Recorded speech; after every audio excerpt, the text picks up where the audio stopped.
Então vamos agora fazer o tutorial para a seleção das variáveis para o cálculo das probabilidades que a gente havia proposto. Então chegamos lá no nosso primeiro checkpoint, onde nós fizemos alguns gráficos de acordo com aquelas questões que foram propostas. E agora a gente vai fazer uma separação das variáveis para poder calcular as probabilidades de ocorrência dos eventos que são relevantes. No caso, nós estamos estudando para as variáveis categóricas. Então, em cima disso, nós temos aqui o código, tanto para os que não saíram da empresa, para os que saíram da empresa. Da onde que vem isso daqui? Se a gente pegar o nosso data frame, nós demos o nome do nosso data frame de DF. Nós vamos criar dois data frames a partir desse data frame. Então, o primeiro data frame seria o DF0, que é relativo a esse código, daqueles funcionários que não saíram da empresa. Observa que a gente está colocando um data frame DF0, ele vai localizar no nosso data frame original, coluna Leave or Not 0, que é aqueles funcionários que não saíram da empresa.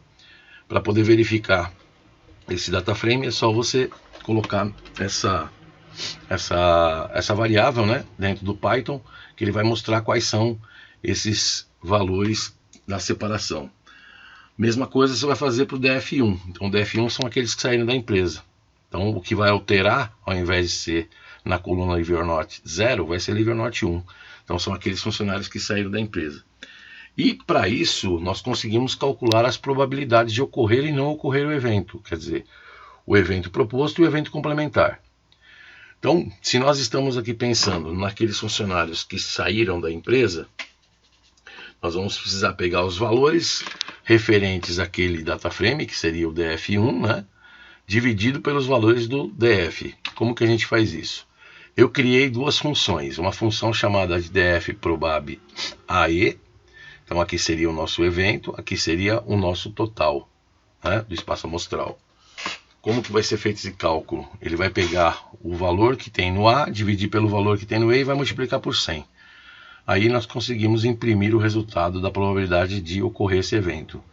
A mesma coisa para a função probabilidade de não ocorrer o evento. Então, quer dizer, no caso ali, se nós estamos preocupados com quem vai sair da empresa, né, tendo este valor já definido, ele vai fazer o cálculo do quê? Tirando do 100%. Então aqui, por exemplo, se o resultado for 30%, né, essa é a probabilidade do evento ocorrer. No caso dele não ocorrer, vai ser o que falta para 100. Então aqui eu fiz as duas funções, a de ocorrer o evento e a de não ocorrer o evento, um complementar o outro. Então se a gente fizer a probabilidade de o funcionário sair da empresa, a gente vai pegar o valor, a quantidade de valores, né, existentes no DF1, que seria o data frame que nós criamos daqueles funcionários que saem da empresa, dividido pela quantidade de valores total, né, do data frame total, por isso que ele está aqui DF. Para não ocorrer, para não sair da empresa, a mesma coisa, só que ele vai usar o que? Ele vai usar essa função. Falar, mas tem aqui já criado um DF0. Beleza, se você quiser usar o DF0 para calcular a probabilidade do funcionário não sair da empresa, você vai, ao invés de usar essa função probab not, você vai usar P sair, que seria a probabilidade dele sair, né? No caso aqui, eu até não coloquei, mas poderia criar aqui uma outra, deixa eu até fazer essa alteração, a gente pode colocar aqui no próprio no código, vamos fazer assim, ó, P não sair, que aí ficaria o valor calculado, né, para ele poder imprimir para nós qual a probabilidade dele não sair. Então, só corrigindo aqui o código, é isso aí que ele vai ficar, tá? Então, a probabilidade dele sair, a probabilidade de não sair. Então, se você quiser fazer também como não sair, é só você, ao invés de usar a quantidade de valores DF1, você usa a quantidade de valores aqui DF0. Se você quiser usar essa função, é só você manter o que está aqui, né? DF1, ele vai calcular a probabilidade de não sair através do quê? Através do evento complementar. Isso no caso do estudo de quem vai sair e quem não vai sair. Quando a gente vai trabalhar, por exemplo, com as colunas, peguei o exemplo aqui da coluna Education. A coluna Education, ela tem o quê?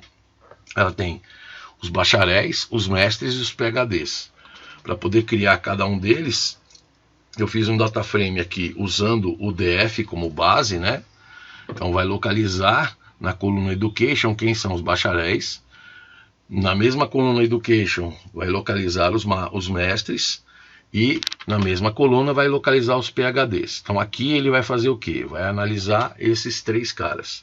E aí você pode usar a mesma função que nós usamos anteriormente, né?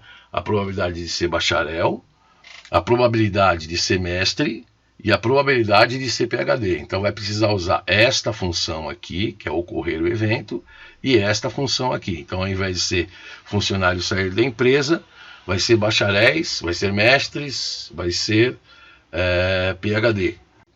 Que a gente pode ver nesse slide aqui. Então a mesma função que foi criada anteriormente, de ocorrer e não ocorrer, só que agora nós não vamos usar a função não ocorrer o evento. Por quê? Nós queremos saber, aqui eu até coloquei sair, mas não é sair, aqui é deles serem bacharéis, né? Então aqui eu vou colocar o P bacharéis, aqui eu vou colocar P mestres, e aqui eu vou colocar o P PhD. Então, usando a mesma notação que nós usamos anteriormente, para poder fazer o cálculo deles sair ou não sair, agora a gente vai fazer o cálculo deles serem bacharéis, serem mestres e serem PhDs. Então, com isso ele vai gerar essas 3 probabilidades. Porém, o que nós estamos interessados também é saber a condição, né, ou melhor, a probabilidade condicional de ser bacharel e sair da empresa. Então aqui nós temos uma divisão que nós vamos pegar o dataframe bachelors, nós vamos criar a partir dele, nós vamos criar 2 dataframes, o bachelor 0, bachelors 1, master 0, masters 1 e o PhD 0, PhD 1. Então pode ver, ó, no bachelors 1, a gente vai lá no DF1, que foi aquele primeiro dataframe que nós, ou melhor, o dataframe criado a partir do inicial, né, que seria o DF, só que esse aqui é o DF1, foi aquele primeiro que nós criamos para aqueles que saem da empresa. Na coluna Education nós vamos separar os bacharéis, a mesma coisa nós vamos fazer para os mestres e a mesma coisa para os PhDs. Esses caras que nós estamos separando são os caras que saíram da empresa. E agora a gente vai estudar a probabilidade de ocorrência, né, de ele ser bacharel e sair da empresa. Então como que a gente vai fazer isso aí? A gente vai fazer isso daí usando essa função agora, que é a função de probabilidade condicional. Então ele pode ver que é muito parecida com a primeira, só que agora eu estou colocando aqui A e B para fazer uma diferenciação, que tem 2 condições para ocorrer, né? Então no caso, ele vai pegar lá o valor dos bacharéis que saíram da empresa e dividir pelo total que saiu da empresa. Pode ver que muda agora aqui essa base, por isso que a gente está tendo que fazer essa divisão, né? Mesma coisa para os mestres, mestre e sair da empresa. Então eu estou pegando o dataframe que a gente criou, masters 1, dividindo pelo total do DF1, e o PhD1, mesma coisa, a gente vai pegar lá quem é PhD1 e dividir pelo total de que saiu da empresa. E para o checkpoint 2, o que a gente vai ter que fazer? Tudo que a gente fez aí para a coluna Education, a gente vai ter que fazer para essas outras 3 colunas. Coluna City, coluna Payment Tier, coluna Gender e coluna Everbench. O que precisa fazer? A mesma coisa, analisar a probabilidade das cidades, como a gente fez com relação à formação, né? A gente separou em 2 aqui, né? Cadê? Vamos pegar ele aqui, ó. A gente separou em 3, né? Desses 3 a gente criou 3 novos grupos. Vamos fazer a mesma coisa, né, da divisão de quem sai e quem não sai. Para quem? Para a cidade, Payment Tier, gênero e Everbench. Então vai ser uma análise de cidade, probabilidade de cada cidade em relação ao total. Depois, probabilidade da cidade e de quem saiu que era daquela cidade. Nível de pagamento, né, o nível de salário. Mesma coisa, pega lá o total, analisa cada um em termos dos níveis. E depois aqueles que saíram em relação aos que saíram, né, dentro desses níveis aí. Isso vale para gênero e também vale para a coluna que se ficou fora ou não do projeto. Tá legal? Então deixa eu só mostrar aqui no Python como eu deixei ele montado, né? Nós chegamos até essa etapa, que foi a etapa de responder as perguntas que foram propostas, né? E dessas perguntas a gente vai fazer o que? A gente vai fazer aquela análise que nós havíamos falado. Então eu vou jogar lá a base de dados, e a partir da base de dados eu vou, deixa eu pegar o índice aqui, eu vou fazer o carregamento aqui, né? Então vamos importar as bibliotecas, fazer o carregamento da nossa base, que foi chamada de DF, né? Em cima daquelas colunas que a gente já havia falado, tem lá os valores, vamos encontrar os valores duplicados, fazer a retirada desses valores duplicados, né? Usando aqui o drop, e tirar os valores duplicados. Então agora a gente vai descer aqui na análise exploratória. Na análise exploratória, estou criando aquele grupo que eu falei que é o DF0. Né? Então ele só vai buscar quem? Só vai buscar aqueles funcionários que não saíram da empresa. Pode ver que a coluna aqui, ó, todos os valores que estão aqui são 0, independente, né, do tipo de nível de educação, ano de entrada e tudo mais. Saíram da empresa, todos eles são nível 1, porque a gente separou nessa coluna, pegou todas as linhas referentes ao DF, mas para essa coluna. E aí vem o lance das probabilidades, né? Então aqui vai calcular a função de probabilidade de ocorrer um evento, probabilidade de não ocorrer o evento, como eu disse, né? Probabilidade de sair. Aqui eu vou fazer o P de não sair. Então aqui vai ficar o P de não sair. E aqui ele vai calcular exatamente o que? O complementar. Se quiser usar aquela ideia que eu havia falado, né? Ao invés de trabalhar aqui com o complementar, eu posso trabalhar usando essa função, sair, né?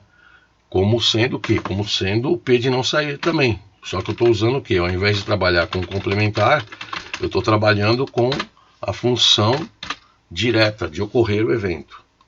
Então aqui ele faz o cálculo para nós. Ó. Pode ver que o valor vai dar o mesmo. Se eu usar esse ou esse. O que vai alterar são as quantidades, né? Que você está entrando. Aqui eu fiz um cálculo para ele poder calcular a quantidade de valores da coluna Education no total, mas não tem necessidade. Eu só fiz só um para poder fazer uma verificação de quantidade de cada um deles. Separar em grupos de formação, então ele vai separar lá os bacharéis. Então pode ver que nessa coluna Education só tem bacharéis. Na coluna de mestres só vai ter mestres. E na coluna de PhD só vai ser PhD. Agora eu lembrei, para que eu usei esse cara aqui? Para depois conferir. Ó, 1971, 1971. Depois 637 e 156. Ó, 637 e 156. Então aqui a gente já consegue chegar nesses caras aí. A probabilidade dele ser mestre, dele ser bacharel. Então tá aqui, ó, a probabilidade dele ser bacharel. Então eu vou colocar aqui o P bacharel. Aqui eu vou... Ah não, nem precisa. É seguir a mesma sequência. Enganei. Vou criar os grupos bacharéis que saíram da empresa. Ó, bacharéis, todos bacharéis que saíram da empresa. Pode ver que eu fui lá no DF1. Né? Eu busquei tudo lá no DF1 de quem saiu da empresa. Então os bacharéis que saíram da empresa são 739. Pode ver que na contagem bateu 739. Então aí vem a probabilidade condicional, a probabilidade dele ser bacharel e sair da empresa, a probabilidade de sair bacharel e sair da empresa. Opa, não rodei a condicional. Tem que rodar ela aqui, ó. Rodar a condicional primeiro, aí sim, aí ele vai fazer o cálculo para nós dele ser bacharel e sair da empresa. Mesma coisa, dele ser mestre e sair da empresa. Tá aqui a probabilidade e a probabilidade dele ser PhD e sair da empresa. Então aqui nós já temos uma primeira conclusão, né? A primeira conclusão é a probabilidade de saída de bacharéis supera a saída de mestres. Então fica aí feito a sequência do que vocês devem fazer para aquelas outras colunas que eu havia falado anteriormente. A ideia é a mesma. Beleza? Então só mandar bala.